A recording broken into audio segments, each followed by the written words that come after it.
पहले दिन हम लोग अपवर्तक, समापवर्तक, महत्तम समापवर्तक और थोड़ा बहुत अपवर्त के बारे में जाने थे। आज हम लोग खेल खेल में एक टीएलएम के माध्यम से हम लोग अपवर्त, समापवर्त और लघुत्तम समापवर्त के बारे में जाने। अपवर्त अर्थात मल्टीपुल, समापवर्त अर्थात कॉमन मल्टीपुल और लघुत्तम समापवर्त मतलब लीस्ट कॉमन मल्टीपुल, जिसे एलसीएम कहेंगे हम।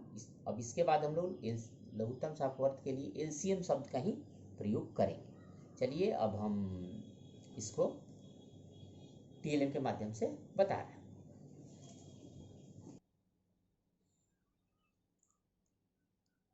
ये है हमारा काउंटिंग चार्ट और इसके बाद हम अपवर्त के लिए एक जाली वाला टीएलएम बनाए हुए हैं जो दो दो स्टेप के बाद कटा हुआ है और इसको रखते ही हमारे सामने 2 का अपवर्त चला आएगा।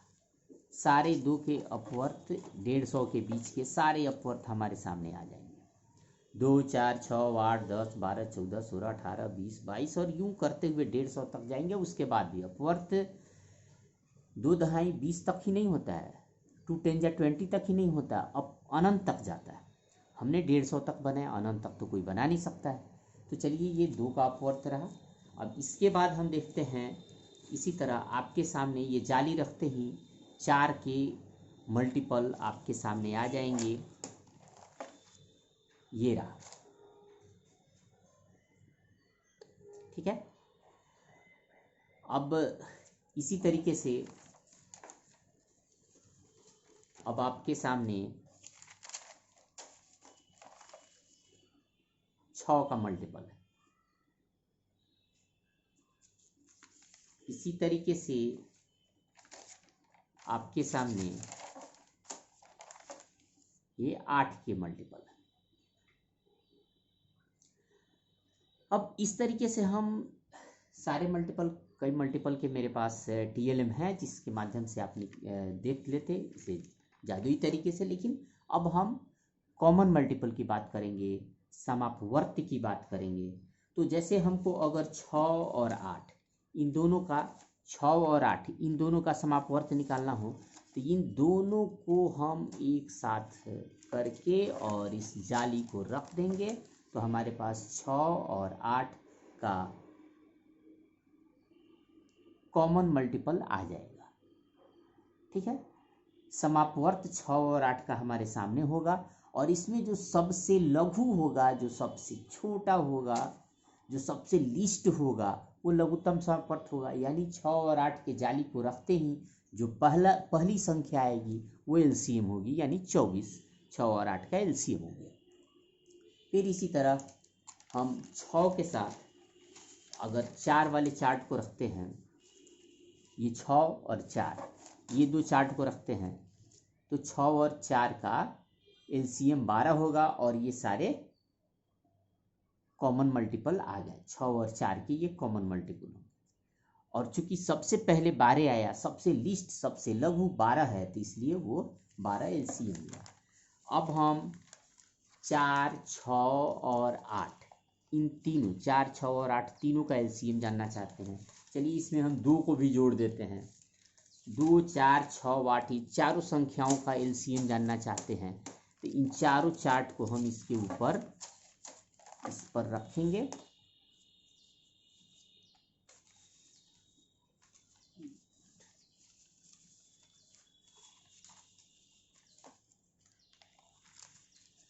और इस पर जो आया 24, 48, 72, 96 ये सारे कॉमन मल्टीपल होगा, समापवर्त होगा। लेकिन सबसे लघु सबसे छोटा 24, सबसे पहले 24 आया तो 2, 4, 6 और 8 इन चारों संख्याओं का लघुत्तम समापवर्त एलसीएम 24 हमारे सामने आया। ये जादुई टेबल है, इस पर अंक आप अपने अपवर्त रखेंगे और एलसीएम आपके सामने हाजिर हो जाएगा। अभी 12 और 11 का एलसीएम है तो इसको रखते ही 11 और 12 का एलसीएम 132 हमारे सामने। फिर इसी तरह 5, 10 और 15 का एलसीएम जानना चाहते हैं तो इन तीनों को एक साथ हम रखेंगे और जो हमारे चार्ट पे पहले आएगा अर्थात सबसे पहली संख्या जो हमारे सामने उभर कर आई वो 30 है, 30 है, तो 30, 5, 10 और 15 का एलसीएम 30 हुआ। इससे खेलने के दरमियान आपको कई सारी बातें स्पष्ट हो जाएंगी। जैसे 5 और 10 हम 2 को लेते हैं तो 5 और 10 का एलसीएम क्या होगा कि इसको रखते ही देखिए, जैसे आपके सामने आएगा कि 10 इसका एलसीएम है, यानी 5 और 10 में 10 बड़ा है तो 10 एलसीएम है। बिना निकाले आप समझ सकते हैं ये क्यों हुआ, क्योंकि 5 के टेबल में 10 आता है और 10 के टेबल का पहला अंक है जो सबसे पहले 5 के टेबल में आता है, तो 10 एलसीएम हो गया। इसको निकालने की कोई ज़रूरत नहीं है। अगर ये दो संख्याएं एक दूसरे के टेबल में है तो बड़ी संख्या उसका एलसीएम होगी, वो लघुत्तम सामर्थ्य होगी। इसी तरीके से अगर हम 5 को रखें, 15 को रखें, तो चूंकि 5 के टेबल में 15 है तो पहली संख्या जो आएगी यहाँ वो 15 ही आएगी, तो 15 एलसीएम हो गया। ठीक है। इसी तरीके से हम 2 और 4 को लेते हैं तो चूंकि 2 के टेबल में 4 है तो पहली संख्या जो कॉमन मल्टीपल आएगा वो निश्चित रूप से 4 ही होगा, तो 2 और 4 का एलसीएम 4 हुआ। इसी तरह आप और भी संख्याओं का देख सकते हैं, जैसे ये 3 और 9 का है तो 3 और 9 को हम एक साथ रखते हैं। यहाँ देखें 3 है, ये 9 है, तो इन दोनों को जब हम एक साथ रखते हैं तो सबसे पहली संख्या जो इस बोर्ड पे उभर कर आएगी वो 9 होगी, तो 3 और 9 का एलसीएम 9 है। चूँकि 3 के टेबल में 9 है तो 9 एलसीएम होगा।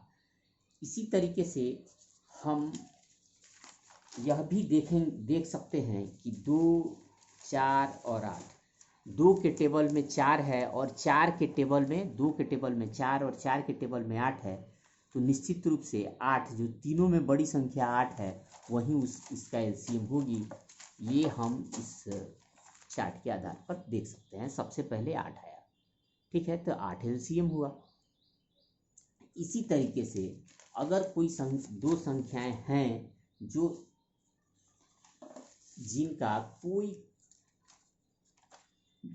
किसी टेबल में नहीं आती है, एक के अतिरिक्त, जिनका एक के अलावा कोई अपवर्तक नहीं है, तो निश्चित रूप से उसका जो एलसीएम होगा उन दोनों का गुणनफल होगा। तो 11 के टेबल में 12 बार में जो संख्या आएगी और 12 के टेबल में जो 11 बार में संख्या आएगी वही संख्या इनका एलसीएम होगी, यानी 132। ठीक। इसी तरीके से अगर हम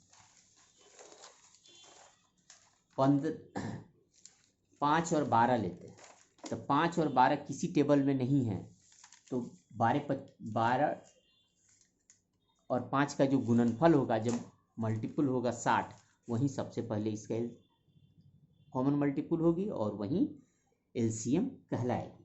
और इस तरीके से हम इस जाली वाले पेपर से हम अपवर्त, समापवर्त और लघुत्तम सामवर्त को अच्छी तरह समझ सकते हैं और इसमें कई सारी नए खोज कर सकते हैं। आप बच्चे अपने घर पे इस तरह का बना करके इस लॉकडाउन में खेलिए। कई सारे चौंकाने वाले तथ्य आपके सामने आएंगे। धन्यवाद।